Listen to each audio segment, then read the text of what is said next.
Interested in my wares? It is all a matter of practice, I'm sure.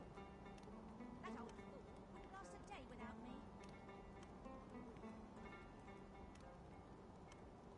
Admirable work, if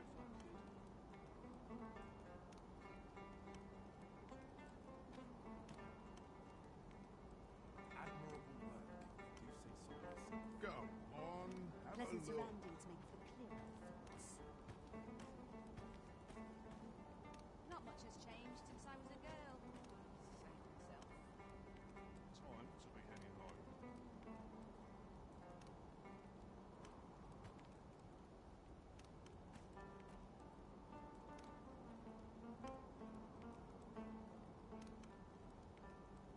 Interested in my We work through any wares? problem.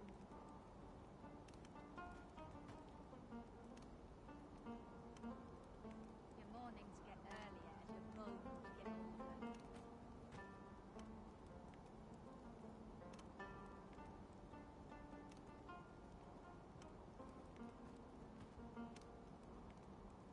Interested in my wares? Only here may I plumb the depths of my own soul.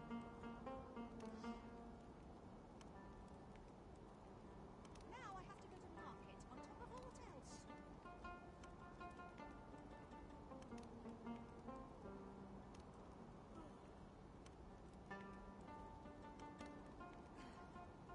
Interested in my wares? Pleasant surroundings make for clearer thoughts.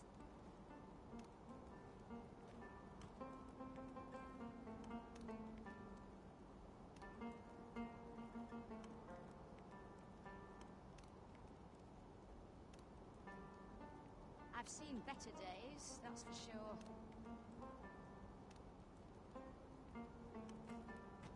Go This place fills on, me with have a unbidden look. remembrances.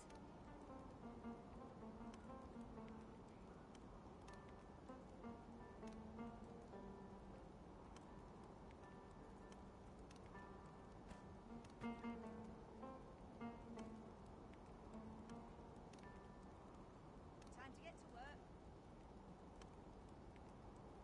It is all a Go matter of practice, on, I'm have sure. a look.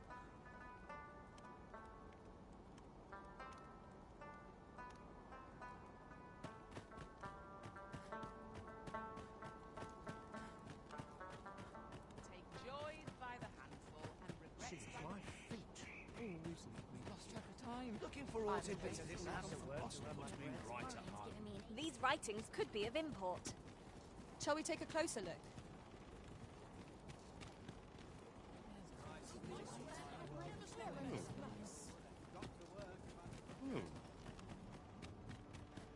Look around if you must, but be sure to buy aught. Anything's better than this.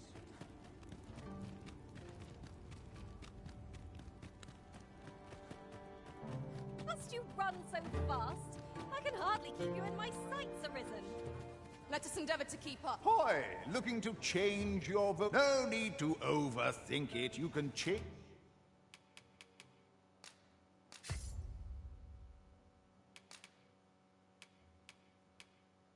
it on a whim. You've not many thanks.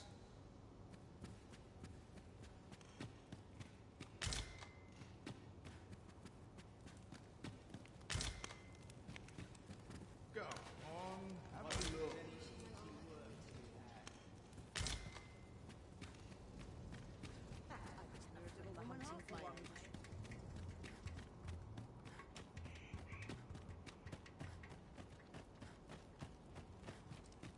Look around if you must, but be sure to buy aught. Make of this. I ought to keep practicing until my last week I was untired. Time to be heading. Well met. I've all I need right here. I'm not sure Pleasant what to do. surroundings make for clearer thoughts. Peruse at your leisure. I'd wear...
Interested in my wares? Peril can result from a moment's impulsion. The on-path leads not to our destination. If you would prefer to explore, I shall guide you another time. The Arisen is capricious indeed. But don't despair. Oi, walking about with Paul. You from Vermont? Well, save it. But I've got a heart of gold. All you've got to do is prove if you're bested, then we'll take all you... Put your back in...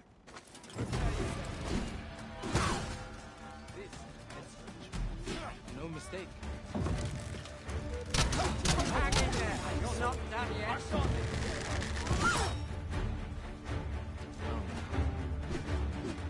Prove yourself. You made a tougher stuff.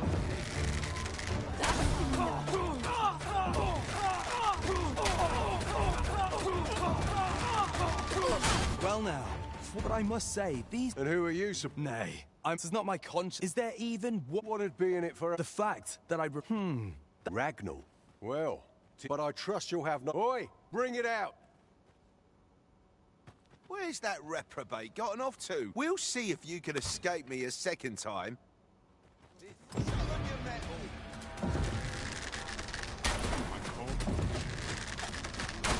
Stand strong! Really now? We're still in the fight!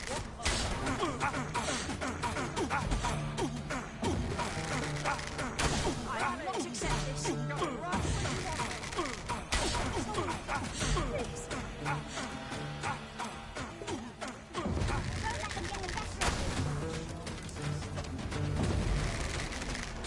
How dare you! If you would like me to fight alongside you, just say the word.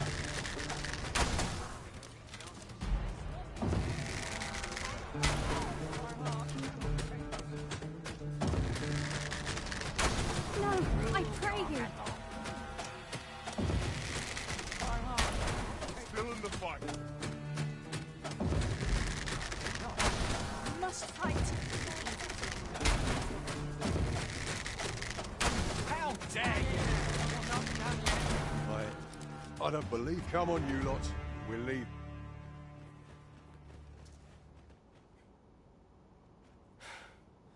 After all, Judge, I suppose that cow... At any rate, of course, I can't till next time. One cannot help but wonder about that Sir Ragnall. Who is he, really? Let me think on that a while.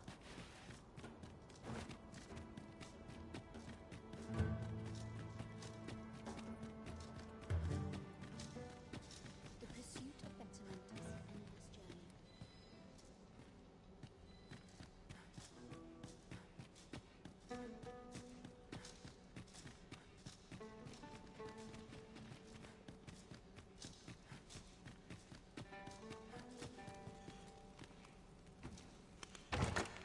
Waystone shards are worth their weight in gold when one has enough of them to combine. We ought to keep it with care, lest we lose it.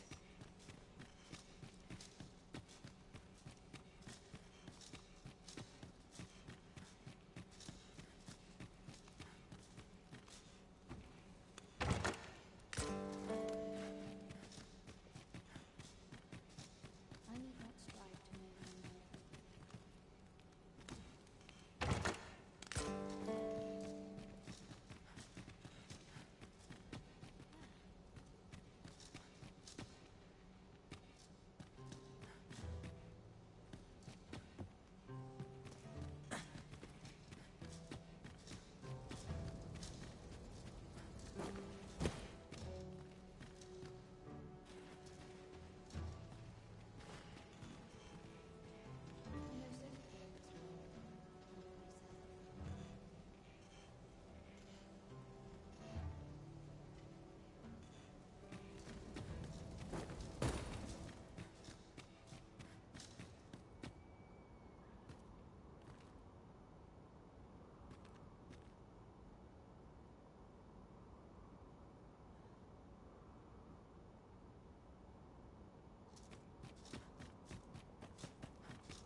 Interested in my wares?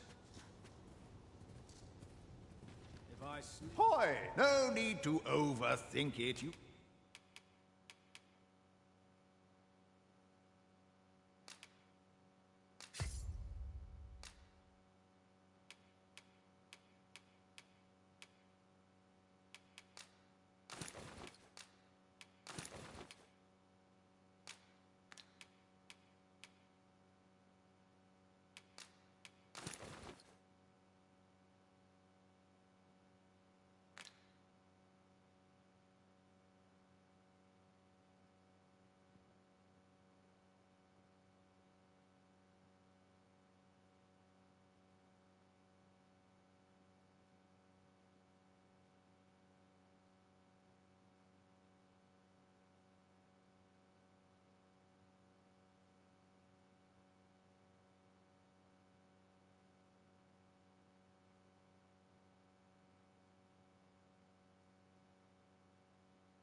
can change it on a whim.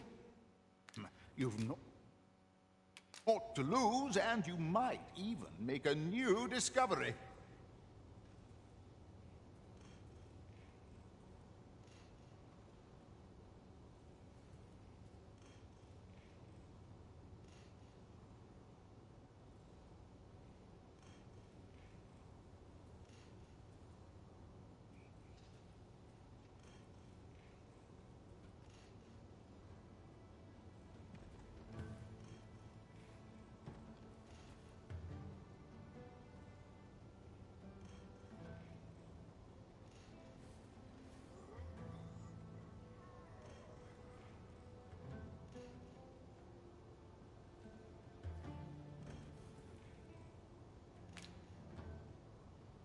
Many thanks.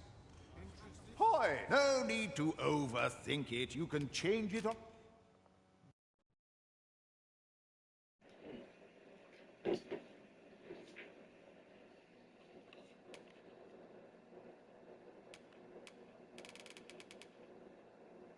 Oh, I only have 467. Fun. A whim. You've not many thanks. I really want to get my sorcerer class up so I can stop playing it. But to be honest, I think I picked the 3 funnest classes from the looks of it right off the bat. So the next ones are going to be meh. A lot of crappy ones, in my opinion. Fighter, warrior, basic mage, which cannot use Maelstrom and meteor. I would not presume to direct our course, but do let me know. And then some of the combos. Perhaps the arena has recalled some more pressing business. Fret not, I'm sure we'll come back to this eventually.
Somebody's going to Vegas in a week's time. I was like, say hi to my friend Pablo while you're there.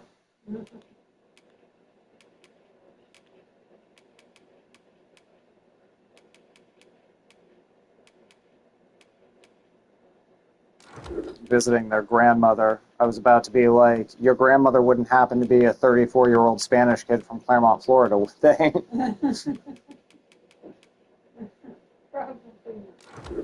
Why not? That seems reasonable. Perfectly reasonable. Yeah. Yeah. Why would probably be a grandma? I don't know. I should ask him. You should. Be like, hey, when did you become a grandma? And I'll be like, why? And I'm like, I don't know. Somebody in my Discord was saying they're going to visit their grandmother in Vegas. And he'll come back and be like, you know I'm not the only person who lives in Vegas, right? And I'll be like, blasphemy.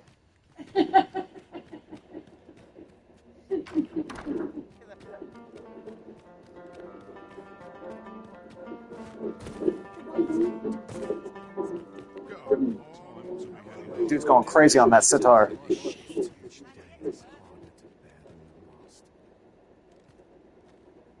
Would you mind going over here?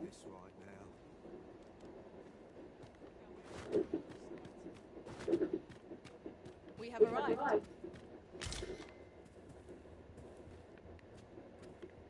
No, we haven't. This isn't it.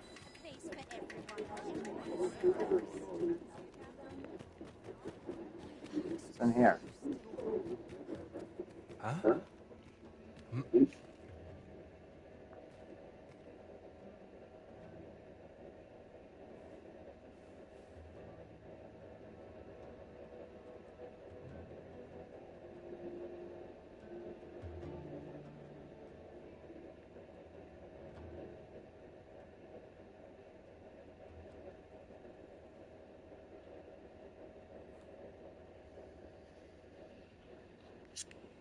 What in the... What? Oh no, he did, didn't he? I haven't slept a wink, I swear it. I simply haven't been... Well, I am glad that the old place things rather different. Say, you would you be persuaded to bring me to probably well worth any trouble? I've had all sorts of tacos tonight? Of course. I could look as long as I pleased if you were to petrify them. Indeed. A beast frozen in place would be much more easily drawn. 'Tis said, of course. Oh, then I should depart at once.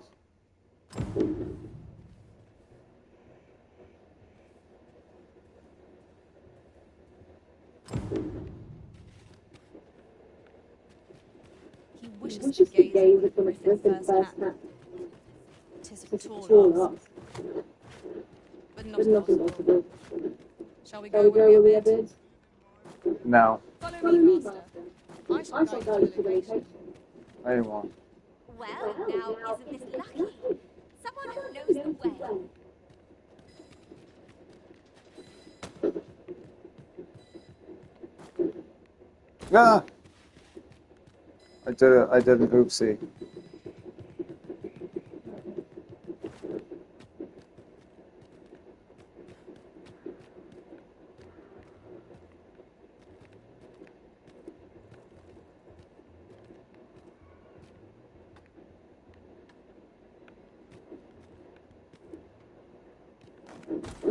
I don't get the points of coming up here. There's nothing up here. Why is there a ladder leading up here if there's just a fucking bench that I can't even sit on? Awesome. That's cool. That's cool. And a bowl. Can I push this bowl over onto someone as part of a quest?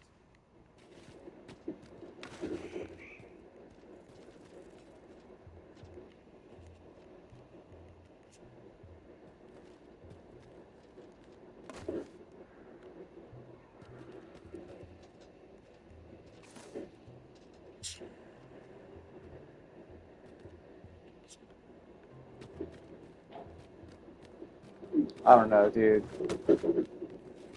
You would gather materials. Oh my god, get on the ladder. Really afford to carry more?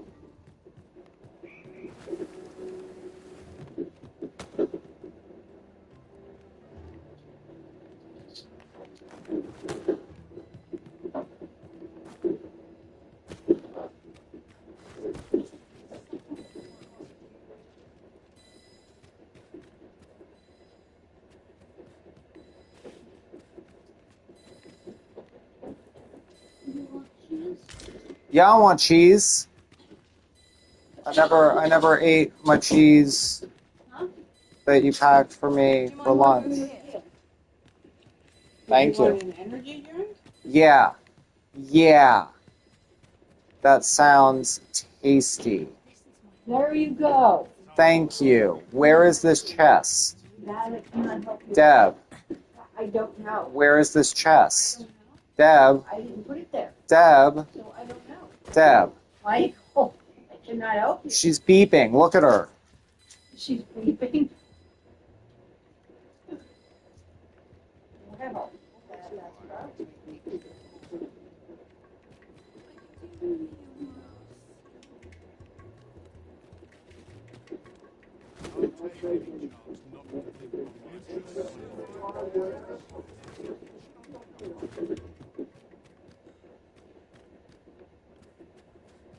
She's beeping.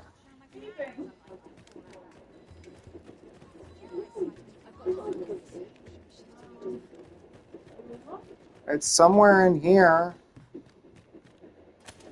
Great, follow me. So here's the path up. And then there's this dumb fucking ladder which leads nowhere.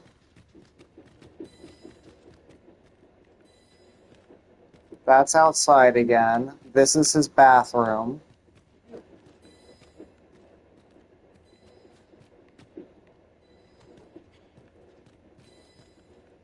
It's got to be up that fucking ladder, right?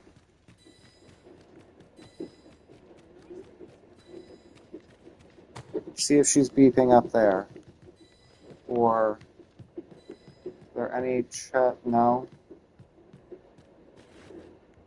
But it's... Get off the ladder. Get off the ladder. I still hear it. It's become less frequent, though. I don't think it's beeping at all when she gets up here. What the actual fuck? Oh, I'm gonna die if I jump off that. There we go.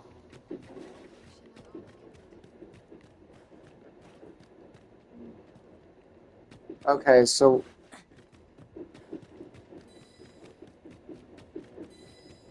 There is something... Okay, I think I know. I think I know. So there's that. And then if I were to go down here and around, there's this, which I am pretty sure there's a chest in here.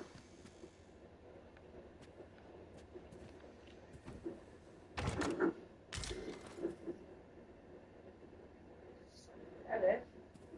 Yeah. I think so.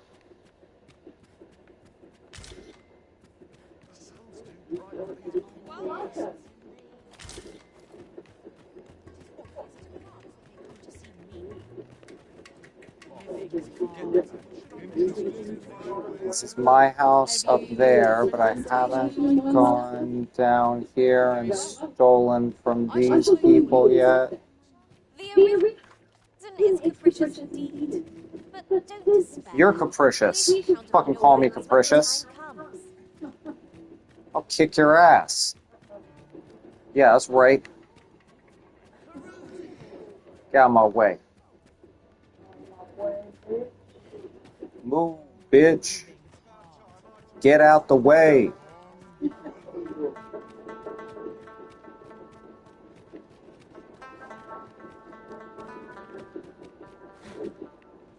I go pay this sitar player some gold?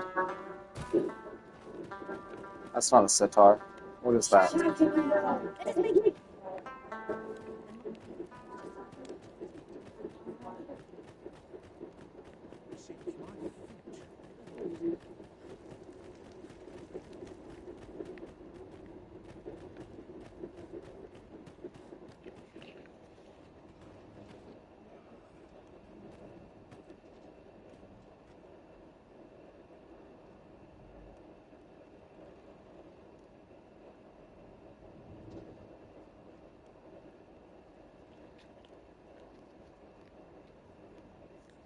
I actually have a Studio Ghibli movie to watch with the group at 8.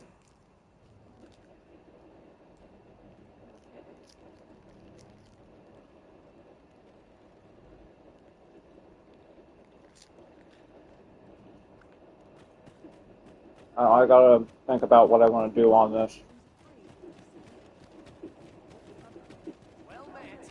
I love this controller, though.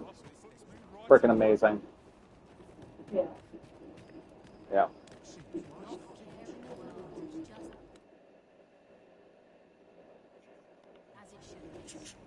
Yeah.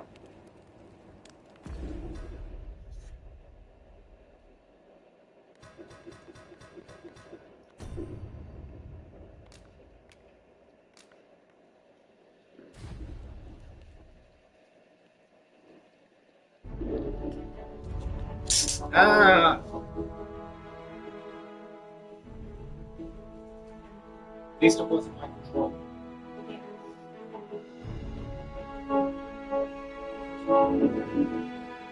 I can throw just well down.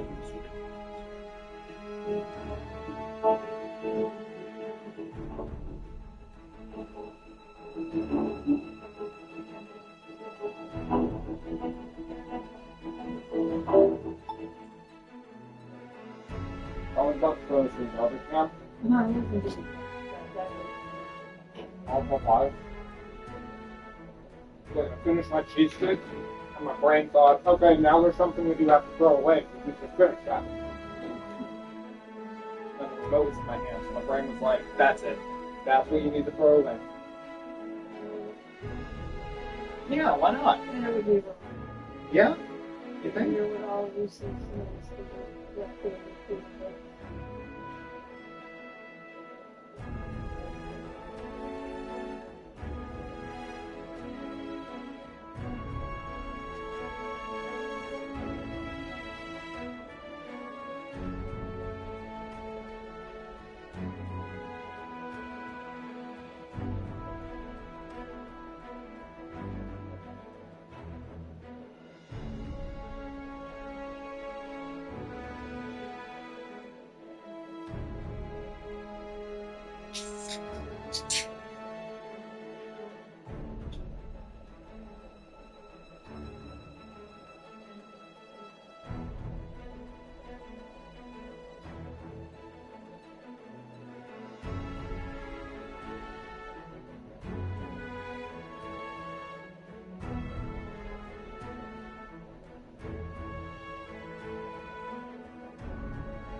delicious ground beef with so that we can make tacos.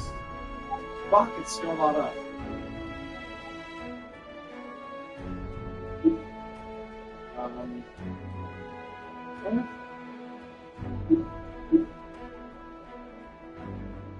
Sure, that sounds fine. nothing mysterious in here.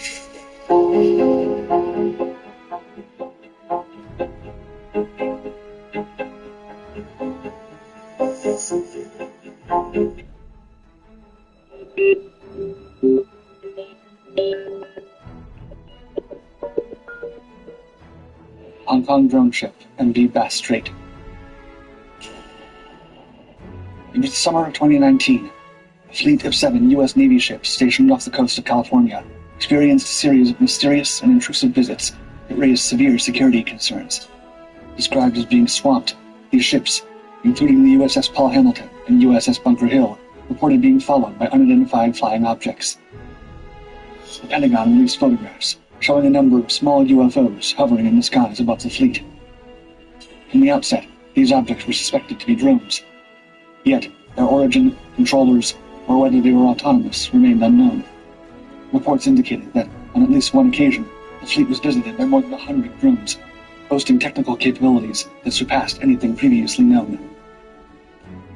Details on these capabilities, however, remain sparse, leaving many questions unanswered and prompting national security concerns. In May 2022, a congressional hearing regarding unidentified aerial phenomena and UFO sightings revealed the identity of the swarm. The drones had been launched from the MV Bass Strait, a suspected spy ship posing as a bulk carrier and registered in Hong Kong. It also emerged that the MV Bass Strait had been under suspicion at the time, and photographed by the crew of the USS Paul Hamilton, and noted in their log, quote, MV Bass Strait, likely using unidentified aerial vehicles to conduct surveillance on US naval forces. A personnel member on the scene described the encounter as otherworldly. Efforts to contact the Chinese vessel to clarify its actions received no response. Hong Kong officials at Pacific Basin, the company owning the ship, have made no comment. However, the revelation about the Hong Kong drones explains only part of the mystery. This encounter was one of 10 similar incidents involving ships off the southern coast of California experiencing suspicious drone activity. Only some of these incidents can be linked to the presence of the MV Bass Strait. There are also discrepancies between eyewitness reports and official documents related to these incidents. The motive behind the drone swarm and the identities of those responsible remain unknown, leaving the full scope of the mystery unsolved. Something very wrong about that ship, MV Iran Dianet. In 2008, the MV Iran Dianet, an Iranian-owned transport ship, was traveling from China to the Netherlands when it was seized by 40 pirates armed with Kalashnikov rifles and shoulder-mounted RPGs. Officially, the ship's manifest listed a variety of industrial materials, including iron ore. However, the cargo discovered by Somali negotiators painted a different picture. A crew member, recounting the initial hijacking, described the scene with a mixture of fear and disbelief. Quote, we saw a group of men in 2 tiny speedboats close to the ship. The men were firing in the air. They threw a ladder fitted with grappling hooks over the side of the ship and clambered aboard. They stormed all cabins and herded the entire crew into a small room and told the captain to cut the engine. The pirates hijacked the Dianet, using it to tow their own vessels through a dangerous network of waters to avoid rival pirate factions. Their journey culminated at the Somali coast, where the ship became the centerpiece of a ransom operation, helmed by pirate Abdul Hakim. There, the Dianet was secured, guarded by a contingent of 50 men on board and another 50 on land, all heavily armed. Upon inspection, Somali negotiators reported finding an array of arms and chemical weapons, which perhaps explains why the heavily armed pirates targeted the Dianet. It was suggested that the true destination of the vessel was Eastern Africa, where its illicit cargo was intended for sale. Adding to the ship's ominous aura were reports of pirates falling ill after boarding. Symptoms such as hair loss and skin burns hinted at possible radiation exposure, raising the possibility of nuclear materials being present. An East African official remarked, quote, we don't know exactly how many, but the information that I'm getting is that some of them have died. There's something very wrong about that ship. Negotiations led to a ransom demand of $2 million. It was reported that the Iranian owners, the Islamic Republic of Iran shipping line group, had made initial payments, though the pirates eventually increased their demands. The ordeal concluded with the final payment of $2.5 million. Maybe they were just hopping off the tube with bed. U.S. officials, commenting on the ship's strange cargo, stated that documents had been falsified, and that the incident was part of a broader pattern of Iranian deception and fabrication, aimed at advancing its nuclear and missile programs. Despite the serious allegations, claims that the Dianet was transporting illegal weapons could not be substantiated. The scarcity of reliable sources further muddled the story. In the end, the MV Iran Dianet's original crew of 29 was released unharmed, and the vessel continued its journey, eventually docking in Rome. North Korean mystery cargo, Changchanggan. In 2014, a North Korean ship with a mysterious cargo caught the attention of the international media. Changchanggan, a 155-meter-long cargo vessel, became a focal point of intrigue when detained while passing through the Panama Canal. The crew's hostility prompted suspicion among Panamanian officials, who discovered a missile concealed beneath bags of sugar on board. Providing arms to North Korea was a violation of UN sanctions, prompting a thorough investigation into the origins of the deadly and illicit cargo. Further searches of the ship over several months revealed a hidden hoard of Soviet-era weaponry en route from Cuba to North Korea. The Soviet technology found aboard included 2 MiG-21 fighter jets, anti-aircraft weaponry, missiles, and other military vehicles. Cuban authorities maintained that the Changchanggan was carrying 240 tons of allegedly obsolete weaponry intended for repairs in North Korea. This incident led to the deportation of most of its crew members, while 3 were detained and charged with arms trafficking. After 7 months of searching and negotiations, Panama confiscated the illegal goods, and the Chongchongan Shipping Company paid a fine of $700,000. The ship was released to return to North Korea. Historically, Chongchongan has been associated with a wide range of suspicious activities. In 2003, it was detained by Iran for undisclosed reasons. In 2009, Somali pirates attacked the ship and made an unexplained stop at a Russian naval base in Syria. In 2010, Ukrainian authorities detained it for transporting AK-47 ammunition, alcohol, cigarettes, and drugs. Still active today, the Chongchongan Shipping Company is suspected of being a front for the North Korean Central Committee Bureau 39, an entity responsible for government-approved illicit activities such as smuggling. Albion Online is a sandbox MMORPG in which you write your own story instead of following a laid-out path. Explore. Secret Nazi Cargo, SF Hydro. Built in 1914, the SF Hydro was initially a part of Norway's extensive network of ferries and railways designed to navigate the country's challenging terrain. At 260 feet long and capable of carrying 500 passengers and 11 rail cars, the ship was a vital link across Lake Tyn. However, its ordinary duties were overshadowed by its extraordinary involvement in one of World War II's most crucial sabotage operations, while it was carrying a mysterious cargo for the Nazi occupiers of Norway. During the early 1940s, the Nazis' pursuit of nuclear weapons was a top-secret and urgent endeavor. Central to this quest was the acquisition of heavy water, a substance integral to the operation of nuclear reactors. Unlike ordinary water, heavy water contains a higher proportion of the hydrogen isotope deuterium, making it essential for moderating nuclear fission reactions and producing plutonium. Norway's Finnmark hydroelectric plant at Rjukan was the world's primary source of heavy water. Operated by Norsk Hydro, the plant's heavy water was a byproduct of its ammonia production. When Nazi forces occupied Norway in 1940, they quickly seized control of the Finnmark plant. The Allies were acutely aware of the threat posed by the German control of the Finnmark plant. In a series of operations, including the audacious Norwegian commando raid known as Operation Gunnerside, they sought to disrupt the production of heavy water. Despite these efforts, the plant continued to produce small quantities. By 1944, the Nazis were preparing to transport this valuable cargo to Germany. The chosen route for this critical shipment included a ferry crossing over Lake Tyn aboard the SF Hydro. Now carrying barrels of heavy water, hidden among other cargo, the ferry became a key target for the Norwegian resistance and the British Special Operations Executive. The mission was clear: sink the SF Hydro to prevent the heavy water from reaching Germany. On the night of February 19th, 1944, a team of Norwegian resistance operatives, led by Knut Haukelid, executed their daring plan. They managed to sneak aboard the SF Hydro under the cover of darkness and plant explosives in the ferry's lower decks. The explosives were meticulously timed to detonate during the ferry's routine morning crossing at the deepest part of the lake. In the early hours of February 20th, as the SF Hydro made its fateful journey across Lake Tyn, the explosives detonated, and within minutes it began to sink. The lake's cold waters quickly claimed the vessel and its mysterious cargo, sending the heavy water barrels to the lake bed. The successful sinking of the SF Hydro was a significant setback for the Nazi nuclear program. While it did not completely halt their efforts, it considerably delayed their progress, buying the Allies valuable time. An unexplained decision, SS El Faro. On September 29, 2015, the SS El Faro, a 790-foot cargo ship, set sail from Jacksonville, Florida, en route to San Juan, Puerto Rico. The boat, carrying 33 crew members and a load of cars and consumer goods, was under the command of Captain Michael Davidson, a seasoned mariner with decades of experience.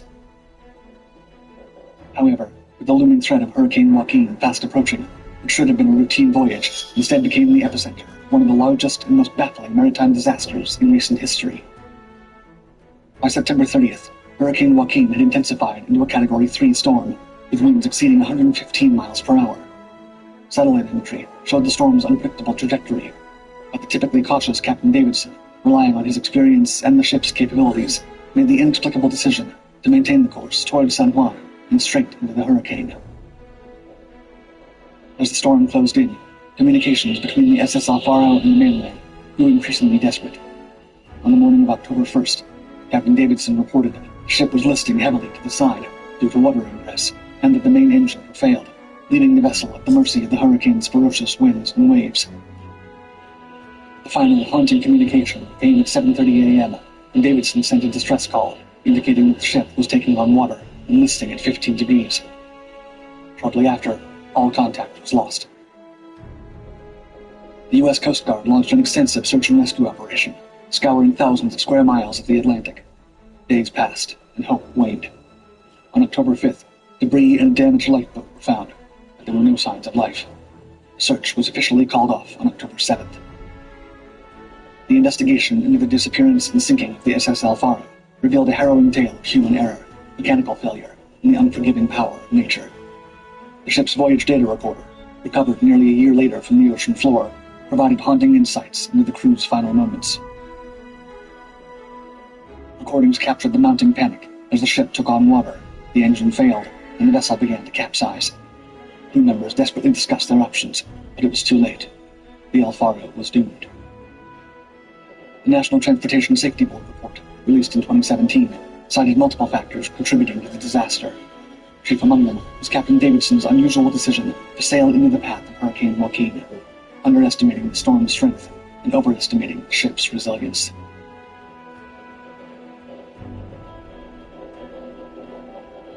What do you think the MV Arandianet was actually carrying? Let me know in the comments.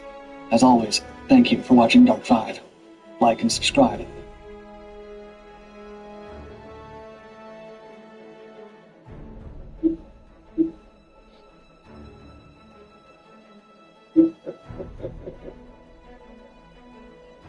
Hot Spring Moving Sale has been extended. Save up to 25% on moving and storage until June 10. And see why POTS has been trusted with over 6 million moves. Don't wait. Use promo code 25.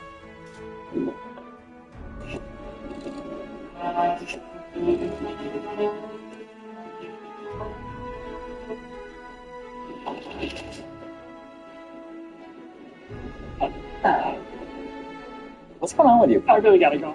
You know what I mean. I need to go to the cave. I'll be 5 minutes. Oh, no. I called the ride already. It's going to be here soon. Okay. Just go in your suit. Soil myself. Yeah. Just swim in my sand, huh? Uh-huh. You want that? Yeah, that's what the suit is for. Okay, it recycles your drinking water. Don't wiggle it around. You're making eye contact. That's good. Completely inappropriate. You want some? No, I don't want anything to do with it. Give me your phone. I missed out. It's still 10 minutes away. It's doing U-turns in the Southlands, Matt. I'm gonna cancel the ride. Oh, no, don't cancel it. Do not cancel it. Worms are very emotional beings. Are they? Big worm, big emotion. Oh, cancel. I did it. I guess you could say we're free men. I know it's Fremen, by the way. I'm going to the bathroom. What? He's mad. Oh, it's real mad.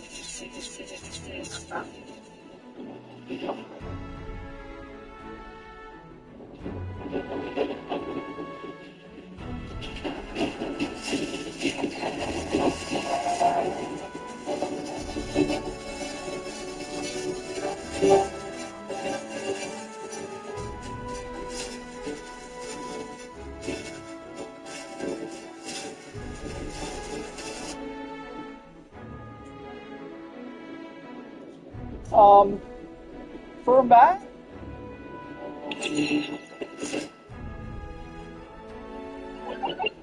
Forward. 3, 2, 1. Wow, that's a lot of dust. All right. Dang, I hope I got that accurate. It's really hard to take.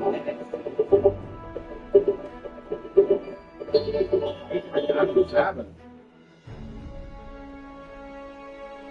Haven't seen Corridor Digital? No one ever says how much they love Tuesdays. Well, at Outback, we do. Introducing Tuesday Tales at Outback. Every Tuesday, enjoy mouth-watering steamed lobster tail with a juicy sirloin starting at $24.99. Meet your new favourite day, mate. Tuesday Tales, only at Outback Steakhouse. With Pro Plan Sport, incredible happens here.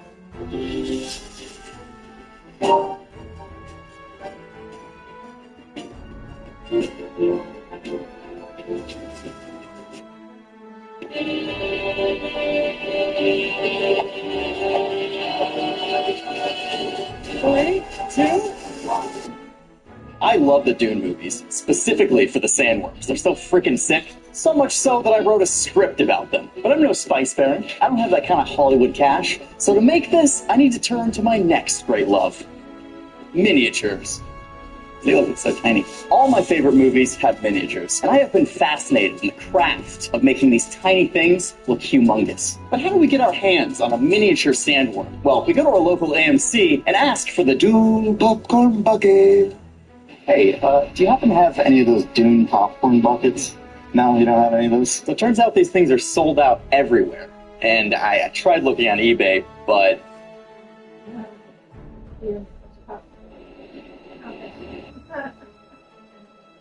No. Who do we know that has a Dune popcorn bucket? I'd be delighted to send you guys my popcorn bucket worm for you to play with. I will pack it up and send it on down. Yes, thank you so much. That's a huge help. And we're hoping that maybe when we're finished with this, that you will watch it with us and maybe react. Oh, yeah, totally. Adam Savage just agreed to watch our show. Adam's gonna watch this, and Adam's an honest guy. If he doesn't like it, I don't think he's gonna say that he likes it. He's my hero. He's an industry legend. I'm terrified. Yeah. I too am nervous. Specifically because of one thing that Adam said. The physics of how that sand moves is 90% of the shot. Sand physics dynamics are just the kind of things that physics simulators can fall down on. Now look, there were going to be some sand simulations in the end result here. I've never built a comprehensive large-scale sand system before. Have you? So I'm going to get in front of this thing. I have to do some tests right now.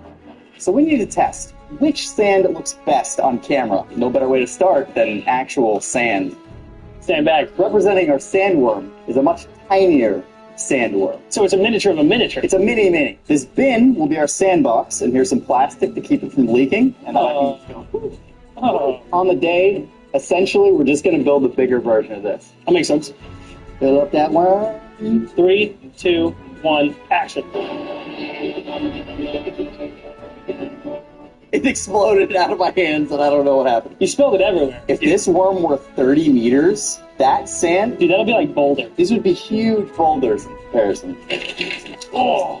Yeah, get in there, buddy. 3, 2, 1. It clumps up a lot, doesn't it? It like the whole thing sits. It's almost like a weird surface. Yeah. Clumping is not really a property of sand. Yeah, I think we can do better. Okay, so point is we need fine particles that don't clump. Right? Popcorn, okay, right? Yeah. Nice. This is flavor puff. It's butter-flavored, finely powdered salt. It looks radioactive, I'm not gonna lie. It looks like pre-made Cheetos. I just inhaled a lot of that salt. It smells good. 3, 2, 1, pop it. It's not as easy to get out. We need fine particles that does not clump and is not too dense, because we really need to maneuver this worm. It's so salty. Well, what did they use in the 1984 Dune? Yeah, that looks perfect, doesn't it? Yeah. I have no idea. Well, do we know anyone who does? Microballoons, either made out of glass or phenolic. In this shop, it is usually labeled with a Sharpie skull and crossbones because it is such bad stuff for your lungs. It's that bad? It's so airborne. You got to put on a mask to think about going, but look at its label. That's how bad it is. I don't keep it in the shop. In the interest of not damaging our lungs permanently, what would you say is the best, alternative? I would consider starting with walnut shells.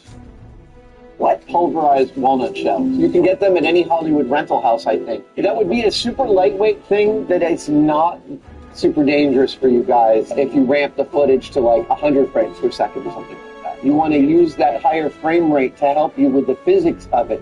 So we're making progress. I ordered 150 pounds of this walnut dust and rented this high-speed camera. Meanwhile, I'm going to be looking into the physics of dunes. I stumbled upon Junichiro Horikawa's video. He took a research paper about how wind creates ripple patterns in actual sand dunes and translated it into a coding language that I can use inside of Houdini. It honestly is an incredible find. What are the chances that someone would do this? And it gives me a black to white map that looks like this. So let's say I wanted to create a shot like this, right? The worm sign shot. I can have this deforming piece of ground geometry actually move my grains around. So, what do you think? Ooh. Oh. This is actual, like, sand dune math. It's fucking awesome. I'm glad you like it. Kind of fun to watch, too, huh? Yeah, really, really cool. Really visually interesting. This is the way. This is the way. This is the Mandalorian reference. That's not Dune? No, it's not Dune. I have spoken. We did it. We got it.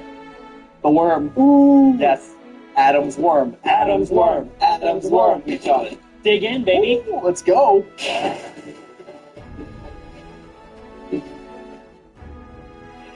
It sucks. I'm just gonna shave it. I'm acting crazy. One of the main reasons men are embarrassed by their beards is that it's just downright. What's wrong with you? What are you doing? I'm uncomfortable. Take your hand out of the box.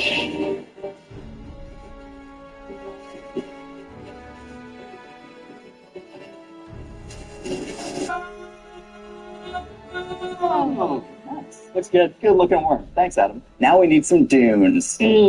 What better place to shoot a dune parody than the Oceania Dunes? This sandworm is gonna pop out of this dune, and it's gonna look huge. We have to bust this out really fast while the sun is in the right position. So let's get this going. This literally footprinting up the whole vista we just set up. Like, you can see we have a camera set up. Have you ever wondered what shoes Fremen use to traipse the dunes? They're called Vessies, and they're the sponsor of today's video. From the hot desert sun to unexpected rain showers, Vessi keeps our feet dry and comfortable in any weather, in any terrain. Whether you're on Caledon or Arrakis to very real places, the low-top Stormburst Vessies deliver unbeatable comfort and protection. Say yesy to Vessi. Oh. Hey, check these out. Also, Vessies. Whoa. And heck, it's not just the Stormburst. The weekend sneakers are equally amazing for those unpredictable days. Their combination of style and functionality means that when we're done here on the dunes, I can take these puppies out on the town. And yeah, I have a social life. So if you're ready to elevate your adventure, check out Vessi's Stormburst and weekend shoes. Visit Vessi.com/Corridor Crew to get an automatic 15% off your first purchase at checkout. Stay ready for anything and say yes to Vessi. The premise of the short is, what if you could call a sandworm the way that you call an Uber? And you gotta do it real fast because your buddy really has to go to the bathroom. Action. Just go in your suit. I'm not gonna soil the good pants. That's what the suit is for. For soil? Washing my own liquid path? That's disgusting. Do you want some of mine? I am intrigued, but I'm not going to. On the motivation of the cinema with the winner. You want emotional? Talk to my urethra. I'm canceling it. Big worm, big emotion. Tiny worm, lots of pee. Cancel. Alright, Matt, come check this out. Yeah. this kind of looks like the movie. Yeah, it kind of does look like the movie. That's pretty sick. The volleyball stuff. Oh, frick. And we got gloves on, too. Oh my gosh, Jordan doesn't want to help us because she's... Yeah, what is Jordan? Is she under the umbrella right now? Ow! You're yanking it, man. I'm sorry. Oh, yeah, I didn't realize I was yanking your nostrils. Emerging now. Oh, no. Okay, that's a wrap. That's a wrap. We did it. Forget this thing. I'm throwing the phone. Oh, we need the phone still. Sorry. It's my phone. We had to get up at 4 in the morning. We have sand in places that I can't even tell you right now. Oh, man. You know what? It was worth it. Because nothing beats the look of a real desert. Time is limited, and so is our budget, so we have to make sure we get the right materials the first time. Time to build a dune. Sandbox.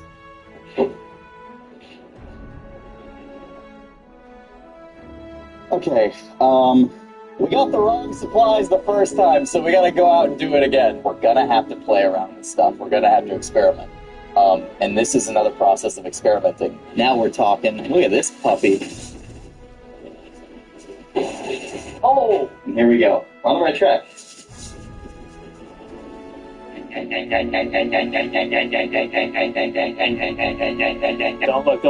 look. Well, I have a treat for you, yes, brother. You do. Oh, boy. While you were out at Home Depot, I photo-scanned Adam's worm to see if we can get a simulation that really nicely interacts with the worm, billows off it as it breaks through. Something super epic and slow and big. And I want to know your thoughts. Ooh.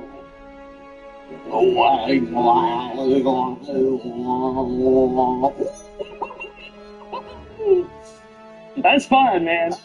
That's fun. Oh, God, that looks so good already. That's a tasty little friggin' thing. Well, I gotta make the thing practically look like that or better? Oh, shit.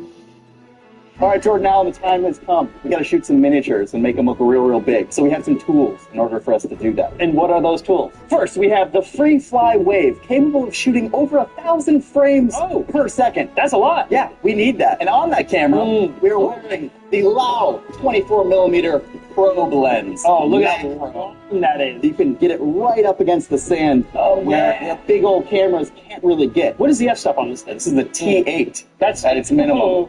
It does not let in a whole lot of light. And this is the walnut shell dust that Adam Savage recommended. Look at how fine that powder is. Yeah. Oh, you getting a little bump? Yeah. You're allergic to nuts. Yes. Is it? Should I not eat it? How are we going to keep this from going all over the studio? Let me introduce you to Dexter's laboratory. Very terrifying. This is our setup. Oh, you just puppet it. We have our sun. This is our most powerful light.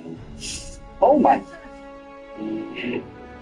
I need sunglasses for this. These are what the pros use. All right, so now I'm going to take a look at the monitor. It's not bright enough.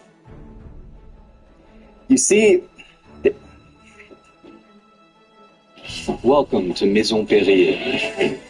Here, there's always time for taste. And always room for style. So take a moment. Or two. And feel elevated. Maison Perrier.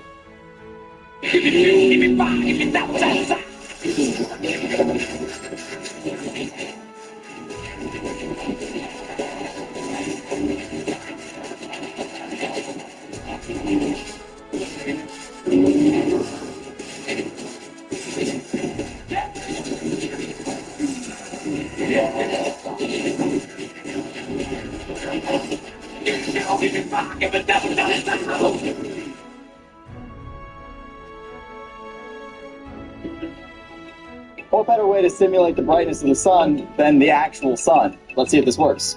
Okay. The actual sun is almost not enough light for this camera. That's how much light we need. It's actually not bright enough still. So because the frame rate's so high? Uh-huh. Do you think we'll be ready to shoot tomorrow? Yeah, we have to be. Yeah. We have no choice. I think we do have a choice. We don't have a choice. We can just go CG. No. I'm going to try to add a secondary fill light. So that's our key, and this will be our fill.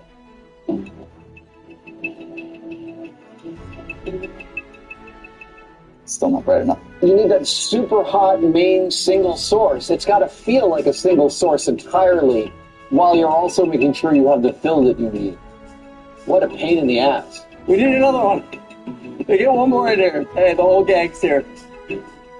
Inside, there's not enough light, even with all of our lights blasted at it. Yes. Why do you have to use the probe lens? Can you just use a regular macro lens? I tried this lens, and opening up to an f4 really, really gives us a lot more flexibility with the light. Yeah, that's the move. Let's pour the powder. The best part of waking up is dust in your cup. Dude, get in here. It feels so good. It's like fluffy, dude. It's like a fluffy kitten. You've unlocked something in me. Yeah, yeah. Initial test, I'm just gonna... 3, 2, 1, action. It's chunking a little bit. It's chunking. Boop, boop, boop, boop. Check this out. I'm using this sieve to just kind of give us a very, very fine layer of sand on top. I feel like I'm at an Olive Garden. I'm living in Parmesan. I'll tell you when to stop. Let's try that out. 3, 2, 1, action. Ooh, nice little puff. Yeah. Still clumpy though. We're getting closer. Oops, I think I just poked a hole through it. Accidentally just poked a hole in the bag. Oh no.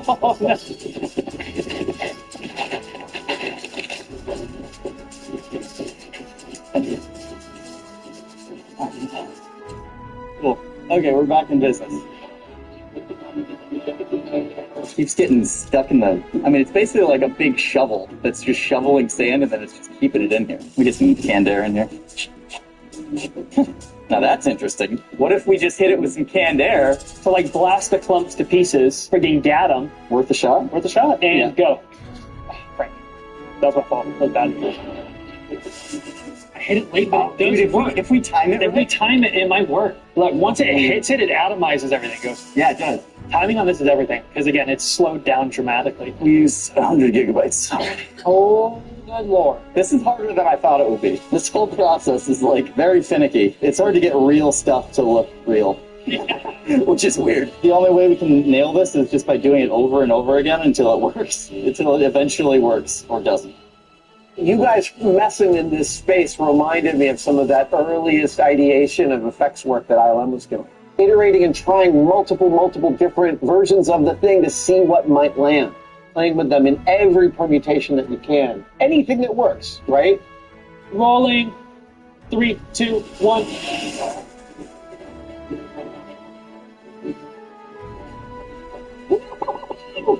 Yeah.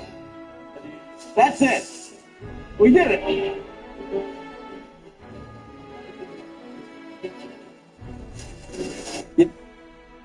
Full Sail University is where the next generation of creators are learning to build the future. It's where artists and creative thinkers unite with technologists and engineers. It's where you will get hands-on experience developing entertainment media and emerging technologies. Pause. Oh no, what did I do? How did it start all the way? Oh wait,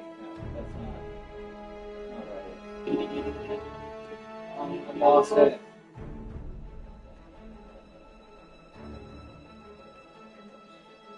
I hate the skip ads sometimes.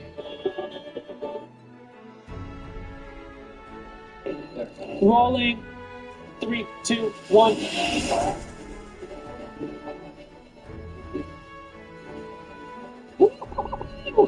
Yeah.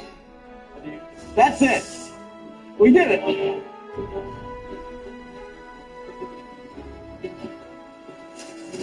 You know, I didn't bring a change of clothes. So I'm just going to commit to this, I guess. We're back. We've showered, thank God. And all of our slow motion footage is in the timeline. Why does it look so blurry? With this high-speed camera, if you shoot at a higher frame rate, you have to have a lower resolution, something around 2K. Whereas if you want to shoot in 4K, you got to drop the frame rate down. You got to pick your poison there. You do have to pick your poison, yeah. Let's do this. Could you give me just a side-by-side of the 10th version that I gave you that's all CG, and then this one? Let's be honest. Which one do you feel looks better? The CG version looks better. It just does. The dust balloons in a way that feels like it's more to scale. I think at this point, the best thing to do for the sake of the short film is to go with the full CG because it has the full impact that we're looking for. But I don't think that Matt's really going to go for that. I'm not going to go for that. What if there was a way to put just a little bit of miniature in my simulation? What if there was a way to put a little simulation in my miniature? Okay, that's pretty much what I just said. Yeah, I know. You switched it. I need to whisper it. Yeah, let's do it. Let's get out of here. We agree. We can start. All bits aside, having to replace a shot that, could essentially just be done, it's trickier than I thought it would be. Because at the end of the day, I just want us to put our best foot forward, That's all I really care about. Especially when, Adam's going to see it. Like, there's certainly that aspect of, gosh, I hope he likes it. I don't want to go to Adam Savage and say, we failed. This worm is fully digital. The CG version is already looking so good. And the practical version, it needs so much love. But, in my conversation with Matt, I see how much he wants this in there. Yeah, I'll do it for him. I'll do it for him. We're not giving up. We can take this 420 FPS footage and use interpolation tools to slow it down even more. Then I think we can salvage this 4K footage and get the highest quality possible. And then I'm going to take my simulation, and I'm going to pull out the photo scan. And in that blank space, I'll drop in Matt's beautiful 4K worm, warp my smoke to fit it, and add all the other elements this shot needs in order to look full in. We're not going to let Adam Savage down. When I was a kid, I dreamed of doing this. My whole life, I've loved practical effects, and I can't abandon them at the first sign of trouble. If you love something, you got to stick with it, even if it's frustrating, even at the risk of failure or embarrassment. I've got to try to make it work. Not just for Adam Savage, but for myself. Matt believes in this popcorn bucket, and I believe in Matt. Sometimes you gotta take risks, and sometimes that pays off. I just hope it does for us. Hey,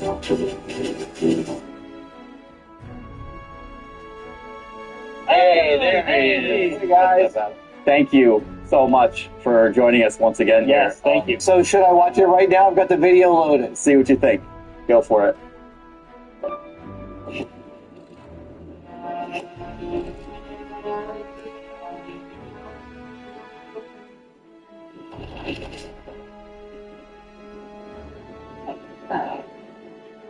What's going on with you? I really gotta go. You know what I mean. I need to go to the cave. I'll be 5 minutes. Oh, no. I called the ride already. It's going to be here soon. Okay. Just go in your suit. Soil myself. Yeah. Just swim in my stain, huh? Uh-huh. You want that? Yeah, that's what the suit is for. Okay, it recycles your drinking water. Don't wiggle it around. You're making eye contact. That's good. Completely inappropriate. You want some? No, I don't want anything to do with it. Give me your phone. I missed out. It's still 10 minutes away. It's doing U-turns in the Southlands, Matt. I'm gonna cancel the ride. Oh, no, don't cancel it. Do not cancel it. Worms are very emotional beings. Are they? Big worm, big emotion. Oh, cancel. I did it. I guess you could say we're free men. I know it's Fremen, by the way. I'm going to the bathroom. What? He's mad. Oh, it's real mad.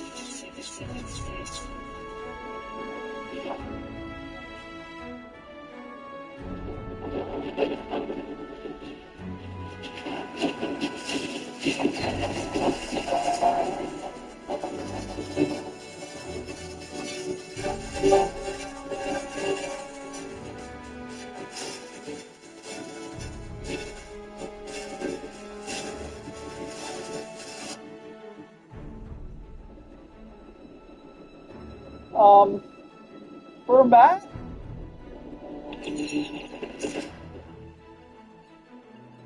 Amazing. Heck yes. I didn't expect it to be funny. The way that we thought the worm would interact with the sand was not nearly the reality.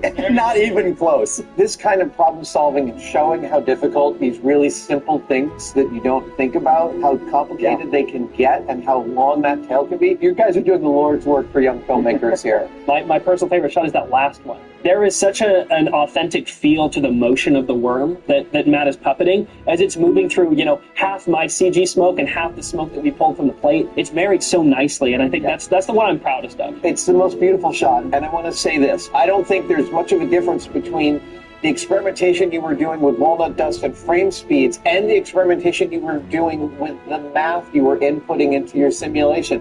These are both the same mental process and the same physical process, just happening. Sure, you just get a lot dirtier in one versus the other. A lot dirtier. Adam, again, thank you so much for this. Thank you. Incredible. Guys, it has been such a pleasure helping in any way that I could with this. Please call me the next time you're doing something like this. It was really Absolutely. If you guys like watching us get our hands dirty, leave a comment suggesting what other practical effects we can try next. In the meantime, you can check out our other Dune video where we put the old style shields in the new Dune movie. That's impossible. It hurt my brain doing it. Actually. Yeah, it was painful. That was my highlight. But he liked it. He liked it. Lemonade, pet, insurance. 3 words you've probably never heard used together. A drink, your best bud, and a necessary evil. Lemonade Pet Insurance is none of those things. It's an easy way to take care of your pet's health without worrying about how much it costs. Sit, stay, and we'll tell you how it works. Every pet is different, so Lemonade lets you customize your policy to give yours the coverage they actually need. Lemonade also offers preventative care add-ons to keep your pet healthy. Pro tip, the sooner you sign up, the more coverage your pet is eligible for. When you inevitably end up at the vet, Lemonade Pet Insurance can save you up to 90% on bills for diagnostics, procedures, and medication. I don't like lemonade. I'm just kidding. I do. You sell insurance too. No, I'm not allowed. It's still a beverage. It is. It's It's Big a beverage Lemonade it's not that's selling licensed. insurance. It's a beverage, so it's Big Lemonade is getting into a bunch of stuff these days. mm-hmm. It's actually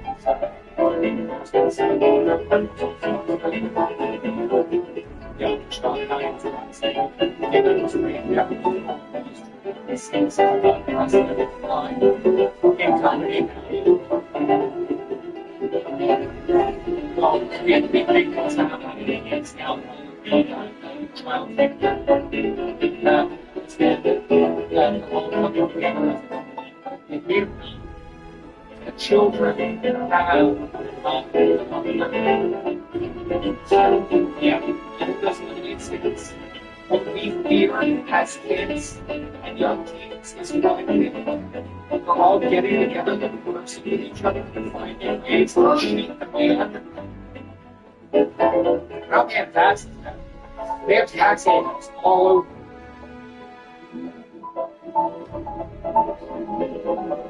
There's maintenance in place in one area, right? That's how many tax I see freaking $8 going to the bathroom all the time. They don't need fans, Dad. They don't need fans or lights. They just need blanket doors. Yeah, I see them on the side of my door. You're moving out of their parents' houses with your lemonade stand money and buying real estate on the sides of highways to set up their playing cards. It's an epidemic, Dad.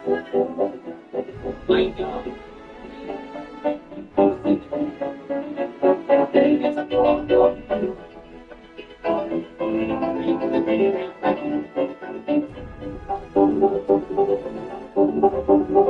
There we go, plane.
Station.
Apartments.com lets any landlord find qualified renters and sign leases and collect payments from any place, even here.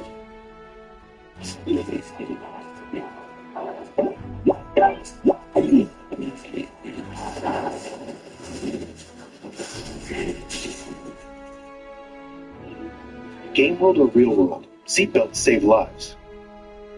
I'm about to leak a huge secret about Minecraft spawners. My quest started a few weeks ago when I realized that even though Minecraft has 170 million active users every month, nobody knew the secret of what went on inside the spawner. That is, until now. To reveal the secret, I built a huge Minecraft monster spawner out of Lego bricks that actually spawns zombies. After watching this video, you'll know a secret about Minecraft that no one else knows. I began my real-life crafting session by looking at the walls of the spawner. I didn't have all these colors, but I came up with a good alternative. The spawner has 16 pixels on each side, which, if I translated that directly to LEGO studs, I get a tiny build volume. So I doubled the length of each side to 32 studs and got to work on the spawner walls. Here's where things started to get really fun. I used a ton of dark gray plates instead of regular bricks so that the final product would be as thin as possible. I closely followed the model of the monster spawner so that it would look exactly the same. Once the frame was looking right, I tiled it off to create the cage structure and the skull in the middle of each wall. This is such a cool yet crucial part of this build, since the spawner walls are such an iconic thing that Minecraft players would recognize. I had to get it just right. That looks spectacular. I needed 2 more of these so that I could have 3 sides of the cube covered with these walls so it looks like a spawner from the front. But when you look around back, you'll see all the internal workings. That worked out well. Next, I designed a zombie out of 14 common LEGO parts arranged like this. Wait, why didn't I choose a pig spawner? They're so much cuter than zombies. Ah, okay, maybe not.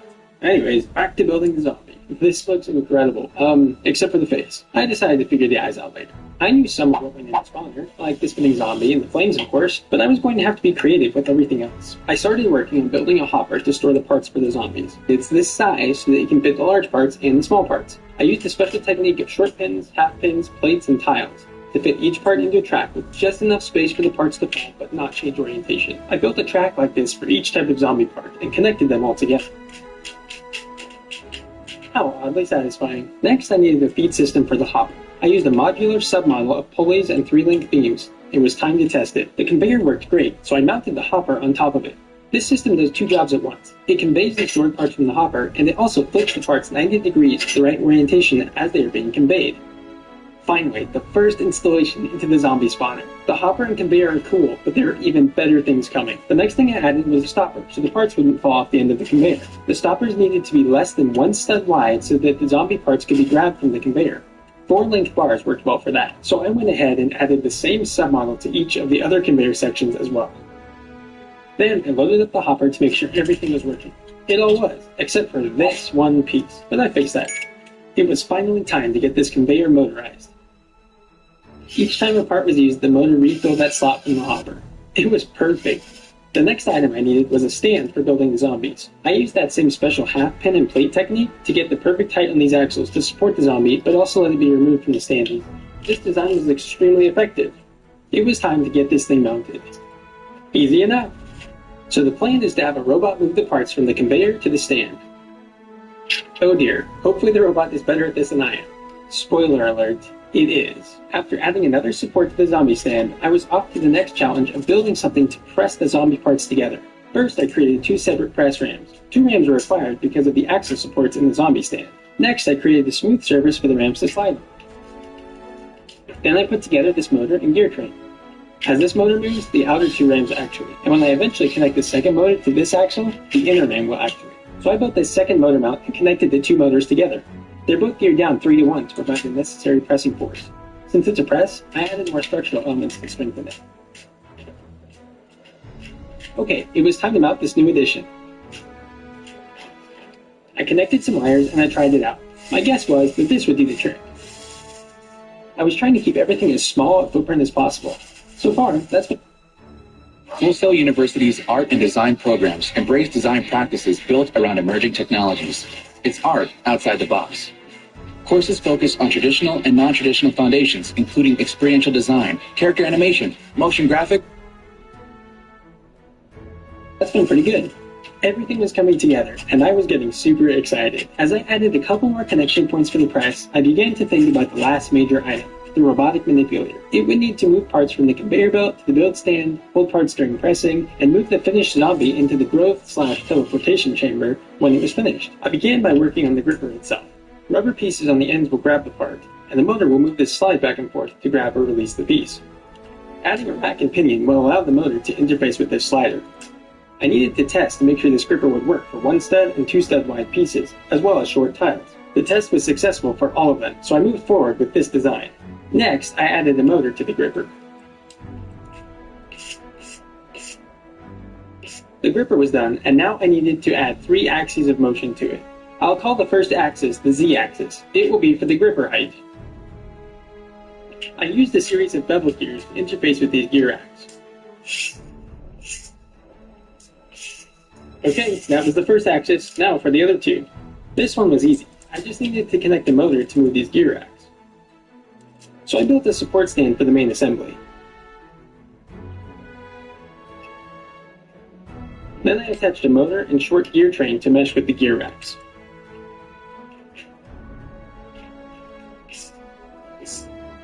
I wanted this whole carriage to ride on the track, so I added supports for that. It would ride along beams like this, which would be the final axis of motion. I built tracks for the carriage to ride on, and I used a Lego chain as the interface from the large motor to the carriage. Unfortunately, the carriage track stuck out past the edge of the baseplate, but it was a necessary compromise. It was time to connect the motor. I noticed a nice open space here, which would be perfect. Mounting the motor was simple, but then I had to drive this axle from here somehow. I built a small gearbox using a crown gear and connected the motor to the carriage chain. With the 3-axis robotic manipulator finished, there were only a couple of little items left. Mounting the controller came next. Then I ran the wires using this wire management build technique. A light sensor came next. Now the spawner can tell if the lighting conditions are dark enough to spawn zombies. Here's a sneak peek of it working, but I'm going to temporarily turn off this feature for the video so you can actually see what's going on. Of course, the iconic spinning monster inside the spawner hadn't been added yet, so I used yet another motor to rotate a zombie around. And yep, like in Minecraft, it spins faster and faster as the time for the zombies to spawn gets closer. No monster spawner is complete without flames. I used a unique combination of white, yellow, orange, and red Technic parts and plates to get some nice looking flames. I mounted them inside the spawner. I added what I call the teleportation/growth chamber here. When zombies are finished being built, the robotic manipulator will place up to 4 of them inside this chamber, since in Minecraft up to 4 zombies spawn if the conditions are correct. This spawner is so close to being completed. Just a couple of finishing touches, including this satisfying time-lapse, piling off the baseplate. I took a page out of my creeper video and mounted a dry erase marker to draw in the eyes. I may not be an artist, but a robotic manipulator should be able to do a little better. I mounted this here, but I'll spare you the details of how much had to be taken apart to do that. The spawner is finally ready to spawn some zombies. This thing is truly huge. It weighs in at over 8 pounds. For reference, here's a minifigure for my LEGO audience, and the controller and mouse for my Minecraft people. It's time to build some zombies. I removed the top and one sidewall so I could get good camera angles. I plugged in external power, and then I filled the hopper with some more parts. Everything is finally ready. For the first time ever, the secret of the Minecraft spawner is about to be revealed. Here it goes. The first couple of bricks are underway. Let's see if it can do a better job than I did earlier in the video. So far so good, but let's see how the press does.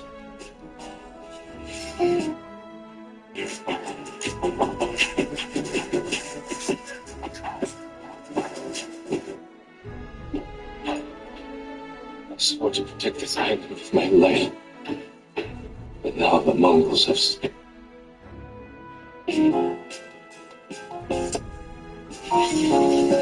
The taller the zombie gets, the more difficult it will be for the press to press the parts, because of instability, so hopefully this goes okay.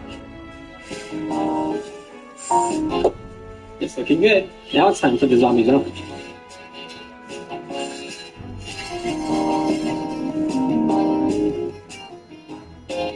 That zombie stand is really coming in handy. Now we'll get to see how the outer press does its job.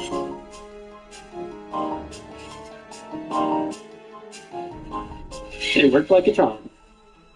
The zombie's torso comes next. Let's see how it works.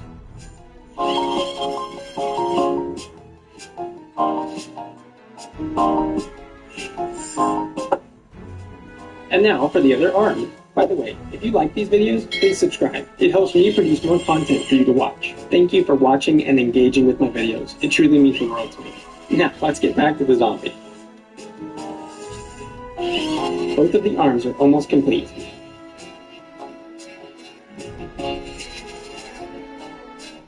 Finally, the brick that will connect it all together.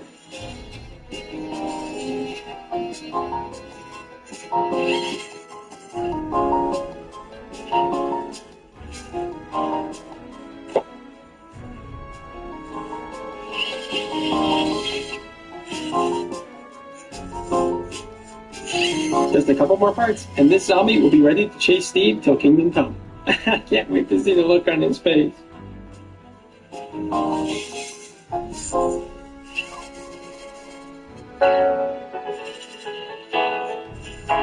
Here's the special jumper plate that we use so we can put the head right in the middle of the zombie.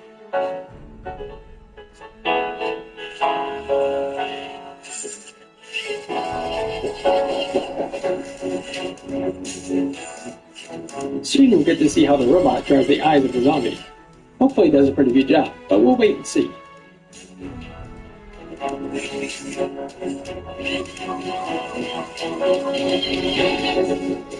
Okay, here comes the moment of truth. How will the eyes look? They're not too bad, but not perfect either. I may have to do some fine-tuning. The robot will rotate the head so the eyes are facing the right way.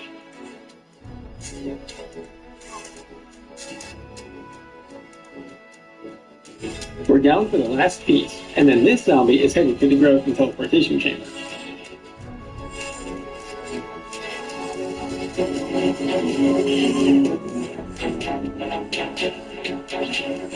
Check this out. The zombie will go in the chamber with enough room for other zombies to join it.